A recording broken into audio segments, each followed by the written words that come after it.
quelles sont les mesures pour éviter le reflux?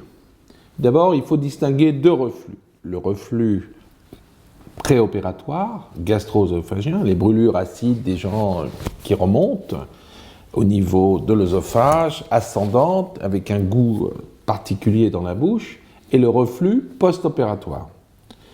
Concernant le reflux préopératoire, qu'il faut dépister par l'interrogatoire, par la fibroscopie qui l'indique, par le malade qui vous indique très clairement qu'il a des brûlures et qu'il y a du liquide qui remonte. Donc c'est assez facile.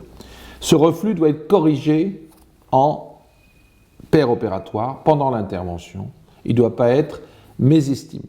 Pourquoi? Parce que ça risque d'entraîner après des complications s'il n'est pas corrigé. Et pour certains, c'est une contre-indication à la pose d'un anneau, ce qui n'est pas du tout le cas pour moi. Ce reflus, on va le corriger et on va le supprimer. Comment on va le supprimer en péropératoire? Vous savez que pour mettre l'anneau, on gonfle une petite sphère, c'est l'anesthésiste qui descend une petite sphère à l'endroit où on va mettre l'anneau, et elle est gonflée à 15 cc.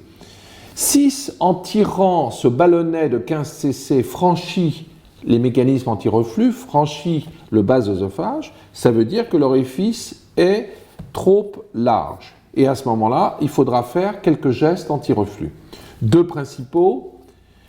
Un resserrement des piliers du diaphragme, c'est la cravate musculaire qui entoure l'œsophage, et ils vont être resserrés par 2 points en haut, 3 points, ce qui va restreindre l'orifice de l'œsophage, donc diminuer considérablement, voire supprimer le reflux. Et la valve anti-reflux de fixation de l'anneau va être aussi un moyen efficace de supprimer ce reflux. Le troisième point qui est fondamental dans le reflux est causé aussi par le poids. Plus les gens sont obèses, plus il y a une pression intra-abdominale dans le ventre qui est élevée, et plus il y a du reflux. Donc le fait de maigrir, rien que le fait de maigrir, déjà, pour beaucoup de gens, ça diminue, voire annule le reflux. Ça, c'est pour le reflux préopératoire. Pour le reflux post-opératoire, c'est un autre élément. Si les gens vomissent, et on rejoint ce qu'on a dit tout à l'heure sur les vomissements, si les gens vomissent, ils vomissent du liquide et des aliments dans l'estomac et de l'acidité. Donc ça va remonter au niveau de l'anneau et remonter sur la paroi de l'œsophage. Et donc ça va irriter, l'acidité va irriter la paroi de l'œsophage en regard de l'anneau. Ce qui va se passer, c'est que l'anneau, pour un certain gonflage, puisque la muqueuse, c'est-à-dire la paroi interne de l'œsophage, va gonfler un peu, ça va resserrer par l'intérieur le gonflage. Donc, pour un certain serrage, ce serrage va augmenter avec le reflux. Donc, il est fondamental, dans ces cas-là, de ne pas vomir, pour éviter d'abord, si on ne vomit pas, on n'a pas ce reflux. 2, de prendre tout de suite de l'inexium. 3, d'avertir son chirurgien qui vous dit, écoutez, soit vous avez des problèmes de discipline alimentaire, si c'est le cas, bon, il faut les corriger. Sinon, prendre des antisécrétoires, et si ça ne suffit pas, au bout de 2, 3 jours, 4 jours, 5 jours, de desserrer un petit peu l'anneau, sinon on s'expose à des complications importantes qui vont être un stade après les vomissements.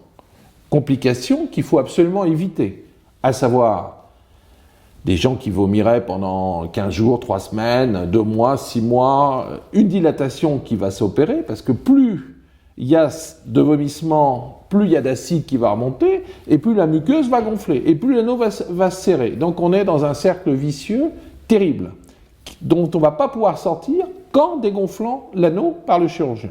Donc, dès que l'on commence à avoir du reflux et à vomir, il faut prendre ces mesures, dégonfler un petit peu l'anneau si la prise antisécrétoire ne suffit pas, et surtout avertir votre chirurgien, car sinon on s'expose à des complications très importantes, à savoir la dilatation, dont on va parler, qu'il faut, tout complètement évitable, complètement évitable. Moi, j'ai des patients depuis 17 ans qui ont le même anneau, sans dilatation et sans érosion de l'estomac. Deuxième complication qu'il faut absolument éviter, mais que l'on précipite ou qu'on va vers ces complications si on vomit 5 fois par jour.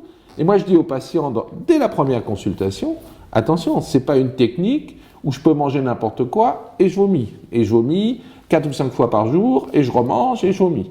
Ça, comme toutes les techniques, les autres techniques aussi, ont des graves problèmes avec des gens qui vomissent, des problèmes très importants, jusqu'à des péritonites. Des péritonites sur la sleeve, par exemple, par 1 an, 2 ans après l'opération, par rupture sur des vomissements, rupture de la ligne d'agrafe et fuite. Donc, complètement évitable. Dès que si les gens vomissent un peu, il faut prendre ces mesures dont je viens de parler, et éventuellement, si ça continue, il faut ne pas hésiter à appeler son chirurgien pour corriger. Mais en aucun cas, il faut rester 6 mois à vomir ou 2 mois à vomir tout le temps et à dire « ça va passer ».